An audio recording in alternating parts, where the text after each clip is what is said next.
In my opinion, visual identity changes everything. It creates feelings, conveys personality, transfers energy, attracts, fosters loyalty. You can maybe even charge a bit more, boost your revenue. And yet, despite its mystical influence, many companies shun its usefulness. So today we're conversating about crafting visual identity. Mark, g'day. Hey Dave. That was a very inspiring intro today. You're getting even more spiritual every time, I think. All right, so let's talk about visual identity. What is it?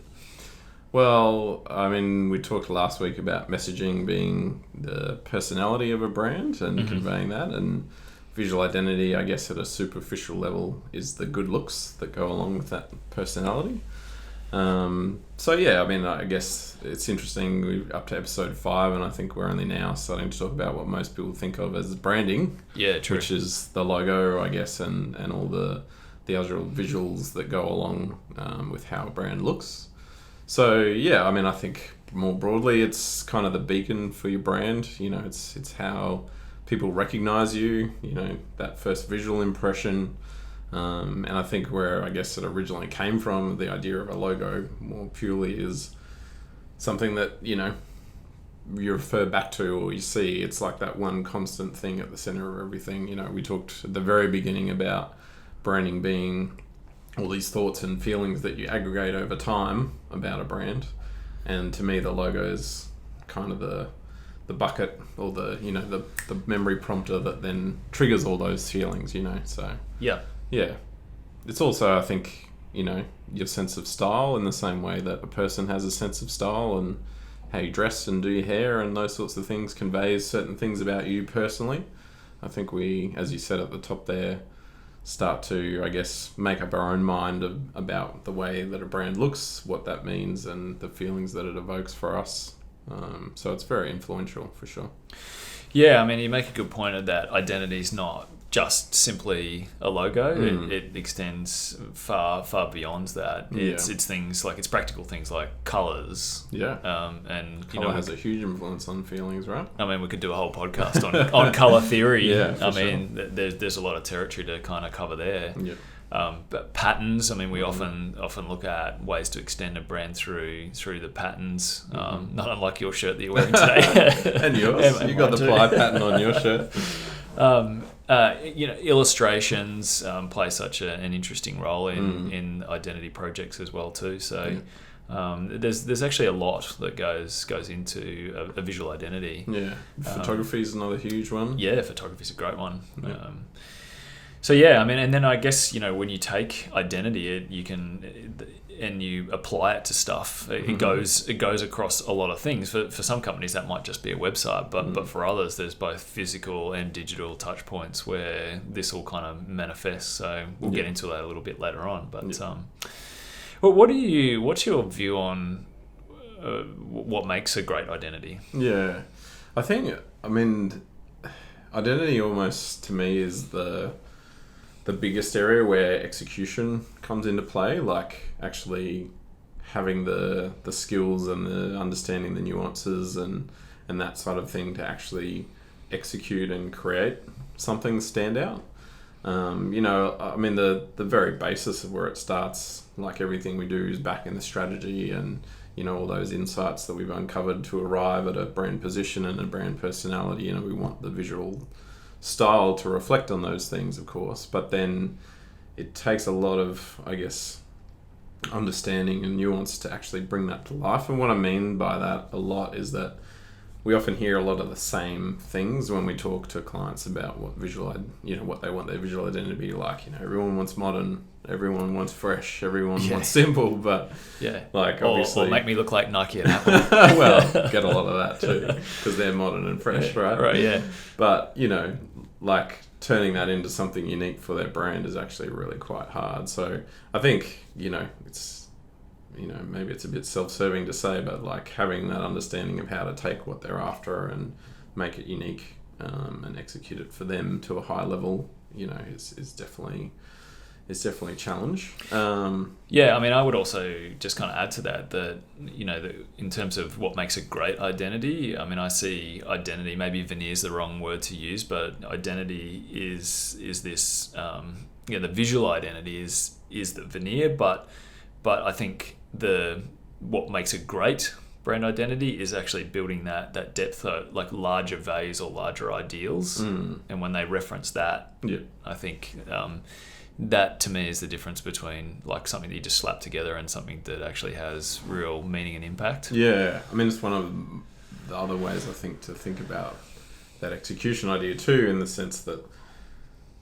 you want to be meaningful, but you also don't want to be too literal, right? Mm-hmm. So, you know, obviously, often the very obvious example of like what an icon or something that could be the mark alongside the brand is too obvious. Yeah. You know, but we're sitting here still saying you want it to convey meaning and personality too. So finding that balance, I think, is really hard. Right. So an example of that might be, I'm a tire company, and so I'm gonna have a tire in my logo. Well, I'm literally looking out the window right now at a bodyboarding logo that has a very elaborate bodyboarder is the T in the word of the logo. And you were gonna say the name then, weren't you? Yes, I shouldn't shame them, but yeah, you know. So I think that's just a good example of understanding those nuances and getting that balance right. You know, between conveying meaning but not being too obvious. Yeah. I mean, you want something that's timeless as well, you know, not too trendy. I think, you know, the best brand identities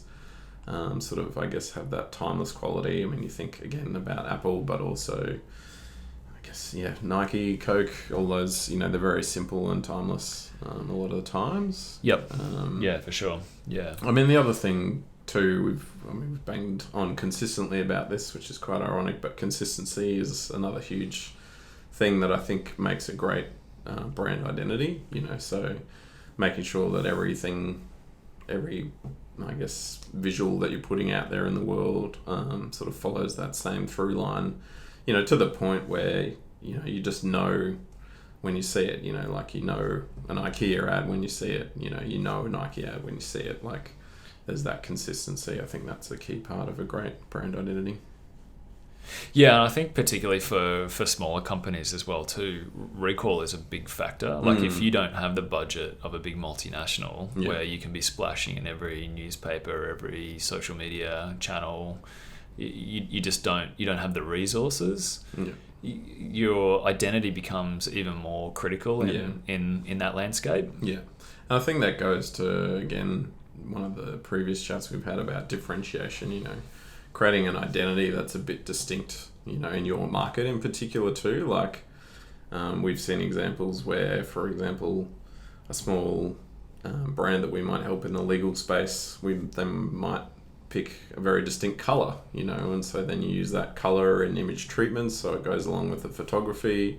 It's part of the main logo. You use it, you know, in the right balance on the website, but suddenly you start to associate that color very distinctly with that brand, you know, because it's unique for their industry and helps them stand out. And as you say, builds that recall because you're seeing it all the time consistently through everything they're doing. Yeah, absolutely. What do you think? Let's assume that we've arrived at a point where we've got a great identity. What does it do for a company, and how does it help? Do you believe? I mean, just anecdotally, I've looked into some of the core benefits, and it's really interesting because there's some great kind of bottom line, you know, kind of profit driven benefits to looking into visual identity. Yeah, I mean, I think the first thing, as we were just talking about then, is making yourself recognizable. Yeah. You know, so recall, I guess, is the most bare baseline, I guess, of identity is, you know, can you recognize, you know, that brand when you see it? And then I guess the next level up to me is then conveying some sort of meaning or feeling that you want to convey, you know. I think trust is a big one that almost comes out every time, and that can be just as simple as like, does this brand look legit, you know? Is it just, if they've executed it to a nice level of design, you know, to me that almost always creates this instant trust of like, yes, this is a reputable brand that I can, you know, feel safe giving my money to. Yeah, and that's such a big one. I mean, even though we're in the game and we understand how it works, even as early as yesterday, I was on a website and I was looking for transcription services actually for this podcast, Yeah, right. and I was looking at two of the first results that were served up to me, and the first one had actually a really decent brand. It looked very much like a SaaS product. Mm-hmm. And then the other one looked like it had been designed in 1995. Both getting very similar SEO results. So both must be getting great traffic. But it wasn't even really a choice in the end. The pricing was roughly the same. Actually, the one that I ended up going for was slightly more expensive, but it felt like I could trust them more because of the way that the identity played out. Yeah, that's the thing. I mean, for better or worse, we're human beings and we're somewhat superficial creatures, you know. We are, yeah. We're not just even trust, but desire, I guess, has a lot to do with looks. So certainly, I guess, creating not just trust but desire is another big part of a great identity, and that can mean different things for different businesses. You know, beyond that, I think you start to get into what are the specific feelings that I'm trying to, or thoughts that I'm trying to convey for any unique brand. But yeah, like certainly in terms of that decision factor between, you know, two products, one that has great design and good identity and another that's, you know, subpar, like that's just such a huge advantage, you know, for that one company. And I think even more and more, like the standard just gets higher and higher these days for what people expect, you know, as a baseline of oh, okay, that looks legit, or, you know, that looks like something that I'd want to be a part of. It just keeps getting higher. Yeah, I mean, I think for me, identity is about story as well.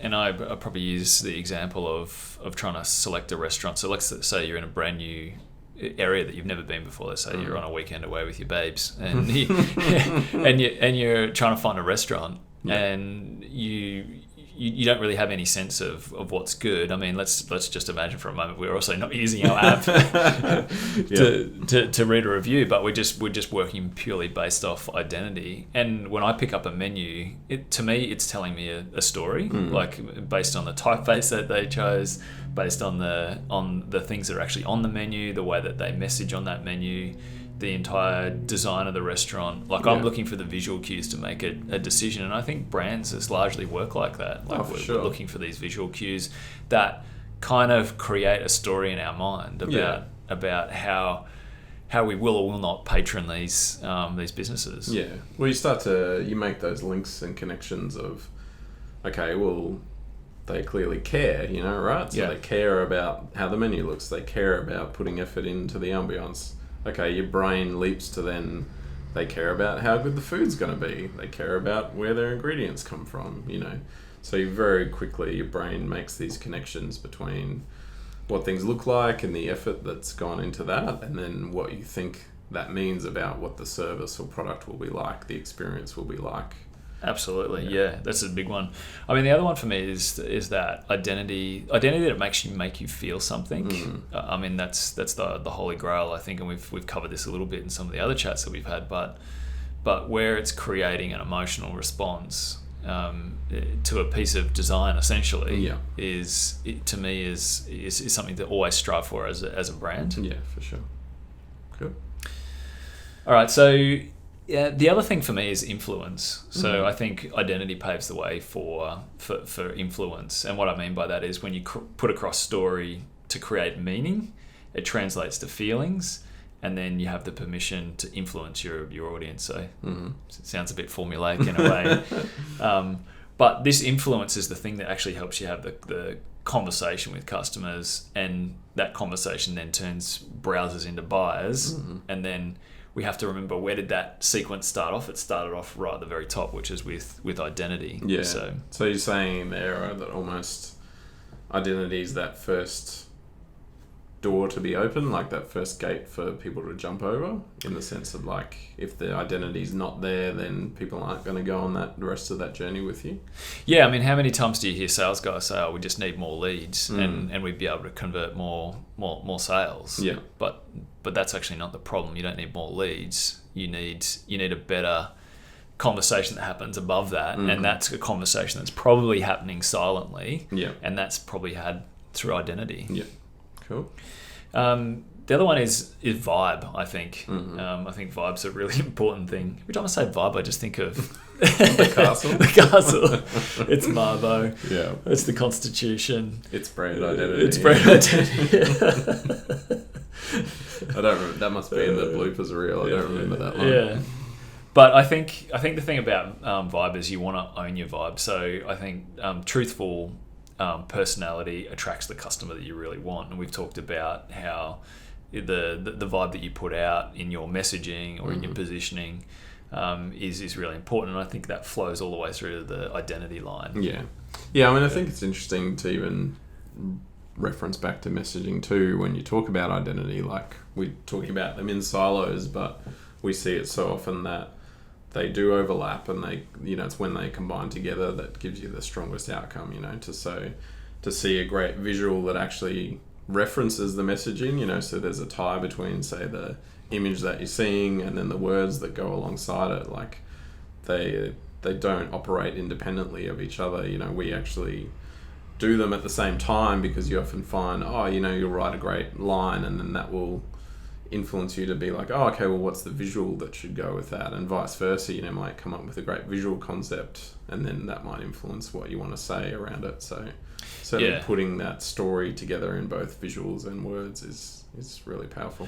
Yeah, and just to build on that, I mean, I think the last point on this for me is clarity. Like, identity, when done really well, should bring absolute clarity to your customer about what you do and how you do it. And you think about the example of a billboard, for example, and it's around this idea of like you can't build a company for everybody. You've got to build it for somebody, and if we take that mantra into identity, I think the clarity piece comes. Cool. Okay, that's where it goes right. Yep. Where does it go wrong? Yeah, I mean, and when it goes wrong, it's an interesting place to be in for a brand, I think. I mean, one example that comes to mind for me is Tim Ferriss. God love him. He's one of my favorite podcasters. But as far as his identity goes, his identity is really like early 2000s, maybe late 90s, and I never really understood it. I never, because his content is so good and his audience size is huge, and I think, well, maybe he just doesn't care because he's got the success that he wants. He doesn't really care about all facets of it, and potentially, it goes to the question of, how important is identity? It's interesting. I wonder if you asked him if he would actually say, and this would totally be in line with his messaging. Yep. Which is that for him, in his kind of 4-hour work week mentality of almost like ship it and just do what's good enough, and blah blah blah, that aesthetic actually sort of lines up with his messaging. Like, he's in his world, or in his mind, like that's the level he needs to be at for his brand, and it's almost conveying his message of like, don't worry about that stuff, get on with the other important work. Yeah, and this is the great unknown, right? And maybe he has done a bunch of A/B testing around this, but I think, how many customers has he potentially left by the wayside? I mean, he has a huge global following, but maybe that could be 2 times, or it could be 10x. Like, you really don't know unless you were to go down that identity rabbit hole and think about how identity actually plays into his brand. Yep.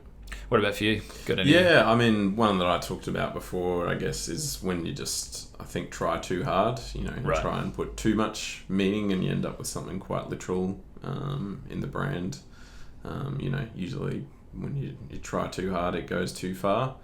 Another one I think that we see a bit is where you don't sort of, I guess, get buy-in that it's about the whole identity, the whole visual identity, the whole palette. A lot of people think, oh, we'll just keep the logo and change everything around it, like not understanding that the whole thing fits together, so the way that the the photography style and image treatment is chosen, is intentionally done alongside the color choice, is intentionally matched with the right patterns and typefaces and the logo, that it's sort of this, I guess, almost ecosystem where every part influences another. So not buying into that and thinking you can just change a few bits and it's all easy, is another common mistake that we see.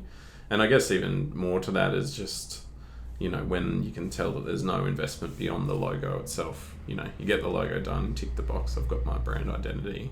We just find, I think, that the more layered, the more interest and distinctiveness that you can build around the logo through all these other tools that are available from a visual style point of view, it just makes for such a richer identity that is more likely to convey feelings, is more likely to be consistent, is more likely to be distinctive. Yeah, absolutely. Yeah, 100% agree with that. And then, the last and probably biggest one for me is just that consistency piece again.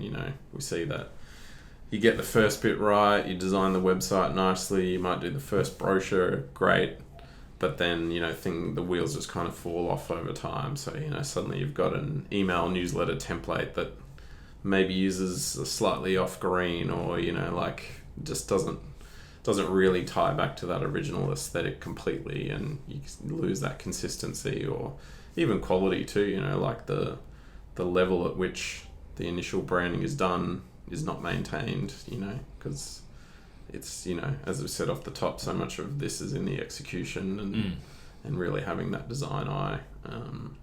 So we definitely see a bit of that where it starts great and then kind of falls off the wagon. Yeah. All right, well, maybe if we turn our attention to good examples, back to the good stuff, and maybe that's a good place to end on as well too, is to think about some of the great examples that we've seen or that we admire right now. The one that comes to mind for me is probably Moment, which is the photography company. So they make these little lenses that go on iPhones. So there's a little case that you buy, and then the lens clicks into the case, and we're actually using a couple to film this podcast at the moment.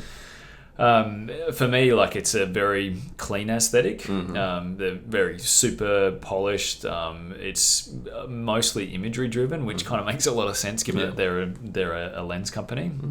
So they're really kind of living their values, I guess, is probably a nice way to think about it. They've sort of got this very hipster kind of vibe about it, but they skate between that pro-consumer pro user, and consumer. And there's a real honesty or integrity to the brand. And you'll see it if you go onto their website. There's just this really clean aesthetic. So I think they're a company that's doing a really good job. So check them out maybe. What about for you? Yeah, the one that came to mind for me was actually just Airbnb. Their logo itself's copped a bit of flack, you know, when it first got redesigned. Yeah. Maybe it was a bit suggestive in some people's mind of what it actually represented. I don't know what you're talking about. You just have to go look it up for yourself. Right. That's everybody's homework. But I think, to me, I guess, even thinking beyond the logo, just their color palette, the sort of organic feeling, of the shape of the logo, the typefaces they choose, it just all to me really comes back to the sorts of values and feelings that I think they want to convey. Everything's sort of very welcoming, it's homely, certainly the typefaces are friendly, the color palette is soft and sort of warm in its own way. But even looking beyond that, I think all the work that they've done on their photography, and even then setting the standard for other people submitting photography to the site. You open up the homepage and every destination there looks warm and inviting, so they've really extended it beyond, just the logo throughout the whole platform, even down to how other people submit content to the site. Yeah, absolutely. I think that's a great example. Yeah.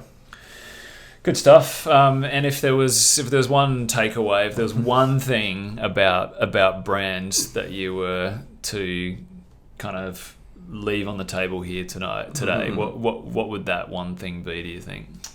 Yeah, I think for me it would be that it is really something worth investing in, and not just that initial investment, but whatever that looks like for you is how can you create that consistency over time, to make sure that whatever those thoughts and feelings were that you started out with trying to convey, that, and if trust and quality and premium, whatever those things are for you, in order to keep them and maintain them, you're going to have to keep investing in your brand over time. Yeah.